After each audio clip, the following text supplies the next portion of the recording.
Cruise news time. Well, it was the best of times and it was the worst of times. A tale of two... It's actually a tale of four cities I have for you today. Three are relishing in the positivity of the cruise restart. And while one city is suffering and it's costing people money, it's not great, but also I want to talk about this.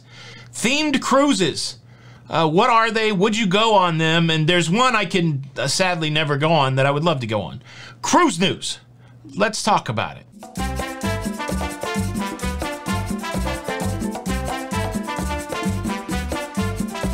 Hey, what's up, everybody? Welcome back to Lido, Loca. I'm your host, Tony, here with the latest cruise news updates.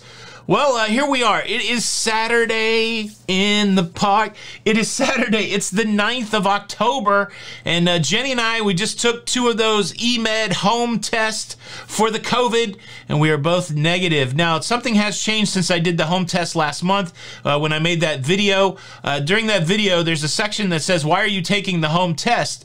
And I just had to choose other because there was no reference to cruising. Well, now in that section, there is a reference to cruising. It allows you to say that you're taking the home test as a pre-board test for a cruise ship, and then there's a drop down and it asks you which cruise line that you're on.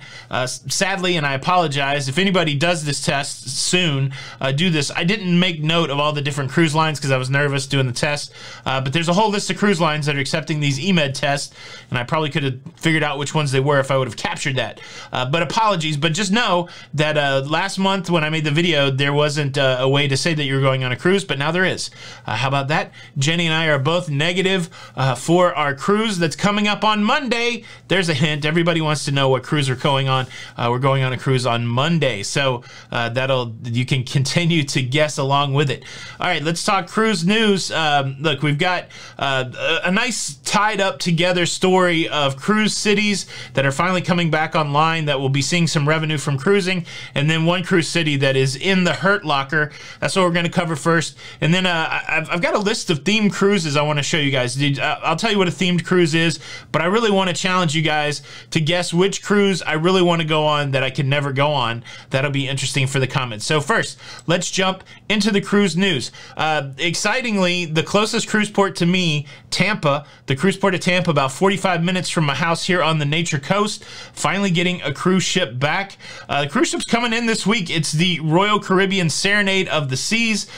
She'll be making her way to the port of Tampa, and then a week from today, she will be doing her first cruise. So, Port of Tampa back in action. I cannot wait. I don't have anything scheduled out of the Port of Tampa, but this cruise that we just scheduled this week, we only scheduled it about 5 days ago. So, if I could do that with Tampa, you may see me on a cruise out of Tampa. All right, Tampa, I'm excited. You're getting your cruise ships back. We know that Carnival pushed out their Tampa restart for a little bit, which was a bummer, but Royal Caribbean going to be sailing out of Tampa. Are you in the area? Would you sail out of Tampa on Royal Caribbean? City number 2 that's loving the cruise restart. Not a city that cruises start from, but a city that cruises stop at. We're talking San Francisco, California. They will be receiving cruise passengers on cruise ships that leave out of Long Beach, possibly cruise ships that leave out of San Diego. But this is a town that definitely leverages cruise tourism to, for their city revenues. And the cruise port right there is near a lot of the icons down in San Francisco, the Golden Gate Bridge, all that stuff. So good up, exciting news for San Francisco. They now will be receiving cruise ships. It's going to be the Majestic Princess making her way into San Francisco, the first of 21 cruise ships that will be stopping in San Francisco through the rest of 2021. So that's exciting. Of course, we teased it. Holland America. How about them damn ships? Holland... You guys got the joke yesterday, right? If you're unfamiliar with Holland America, all of their ships end with the word damn. So there we go. Holland America sets sail from San Diego tomorrow on Sunday. It's going to be the Koningsdam, and they're finally back in action. This is a big win, not only for Holland America with another ship in service, but also for San Diego, as we have another port on the West Coast embarking cruise passengers. The business manager there at the port of San Diego, he put some numbers around it. They're going to do about 100 cruise calls this year that will represent $174 million of money pumped back into the local economy. Again, it's easy to be dismissive of these cities that have yet to resume cruising, but this represents real money, real jobs, real tourism. It's exciting that these three cities, Tampa, San Francisco, San Diego, getting back into the action. But one city that is not so lucky, the city of woe, is Mobile, Alabama. Now, Mobile has had a long-running relationship with Carnival, and if you heard the announcement just a couple days ago, the plan to resume to Mobile has been pushed out until March of 2022. Now, fortunately, it wasn't a we will not cruise from Mobile. It's just we will not cruise from Mobile as soon as we had anticipated. So the sensation's going to go to Mobile. Right now, it's targeted for March of 2022, but the challenge for the people of Mobile is the city, the taxpayers have committed to money for the cruise terminal there. And so there's no revenue coming in to recoup that money. And so really they're just using taxpayer money to fund what they've done with the terminal to the tune of about $1.9 million. So by the time that cruising gets back to Mobile, it's going to be 2 years without a cruise. And again, people that don't even care about cruising, taxpayers are paying some of that bill. And so that's a challenge. Obviously, Mobile would like to get back into action. It does say here that they've got plenty of money, but still, just because you got plenty of money doesn't mean you want to spend money for no good reason, right? That's a weird philosophy. It's okay, they've got plenty of money. No, they want cruising to come back. The leadership there at the port putting on a good face, saying they understand that it's a challenge for Carnival to come back. They've got to staff up with international crew members, all that kind of stuff, but we're ready. They're also saying that. So fingers crossed that everything goes well and cruising comes back to Mobile in 2022, in March of 2022. Have you ever cruised out of Mobile, Alabama? I have cruised out of Mobile, Alabama. Let's see. Let's run through it real quick. I have cruised from Seattle. I've cruised from Miami. I've cruised from Fort Lauderdale. I've cruised from Port Canaveral. I've cruised from Jacksonville. I've cruised from Galveston, and I've cruised from Mobile. I've cruised from 7 different embarkation cities in my short cruising career. Can you beat 7? How about that? What's the most exotic place you've ever cruised from? Sorry. 8. I've cruised out of Shanghai, China also. How about that? 8 embarkation ports for me. Can you beat it? I'm sure you can. There's people with a lot of cruises out there, but 8 different embarkation ports. I would say that Mobile's probably one of the smallest. And so, yeah, I definitely can feel their pain. Yikes. All right. We're going to move over to some themed cruises. There's a big announcement that the Beach Boys, they're going to have, I get around. The Beach Boys are going to have their own cruise. And I was looking at the lineup on the Beach Boy cruise, and it's pretty sexy, actually. I would go on this cruise. Pretty exciting. I don't know, sexy might be the wrong word. Anyways, I'm going to show you the themed cruises. I'm going to show you, what do we got? We got 7 themed cruises I'm going to talk about real quick. And I want you to identify which one that I definitely would love to go on, but I can never go on. And see if you can figure out why. Before I get there, let me quickly invite you to subscribe if you like staying up to date with everything that's going on in cruising. Please consider subscribing with the notification bell on. That way you don't miss out on any of the episodes. Thank you in advance. Yeah, okay, here we go. I'm going to go over to the computer. I'm going to show you guys some of these themed cruises. Here it is, just announced, the Beach Boys cruise next year, March the 25th, 2022, or March 25th, 2022, just down to Nassau.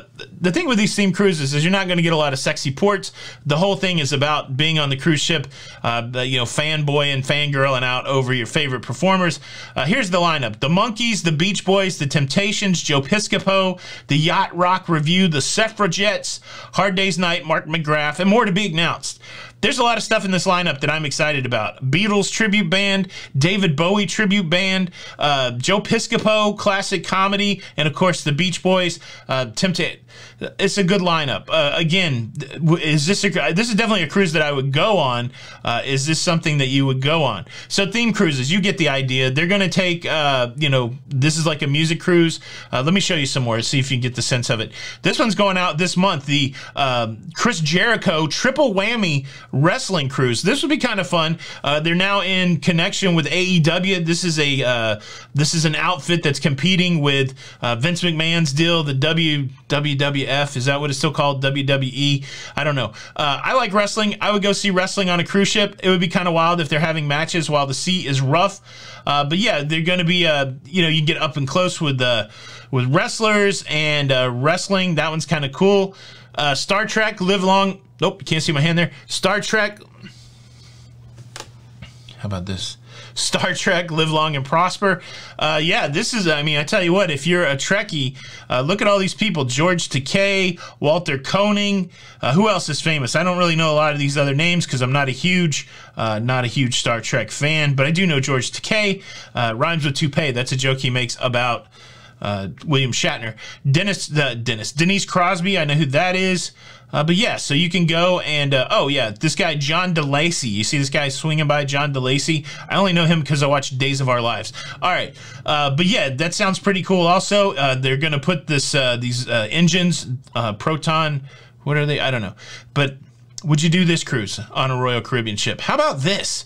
How about this? A scrapbooking cruise. I'm giving you some diversity here because there's a theme cruise for everybody. Here's the catch though. When it comes to theme cruises, they're normally more expensive than regular cruises. You're paying up to have all of these convention-like festivities on board. But if cruising with cruisers as being with your tribe is not enough, now you're cruising with cruisers who like some other hobby that you do. It's a double tribe. How about that?